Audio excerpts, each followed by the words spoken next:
அதே காத்து வாசம் வேற, அதே மண்ணு வண்ணம் வேற, அதே மக்க வாழ்க்கை வேற, ஒண்ணு மட்டும் மாறவில்லை. மத்த நாட்டு சுவையெல்லாமே ஒத்த வேலை உடைய போல, சுத்தமான நம்மூர் சுவையோ ஆத்தா தந்த உசுர போல.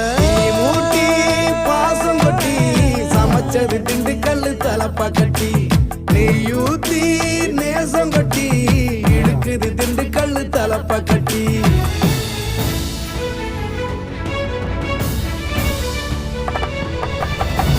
மூட்டி பாசம் கொட்டி சமைச்சது திண்டுக்கல் தலப்பா கட்டி, நெய்யூத்தி நேசம் கொட்டி படைச்சது திண்டுக்கல் தலப்பா கட்டி. படைச்சது திண்டுக்கல் தலப்பா கட்டி.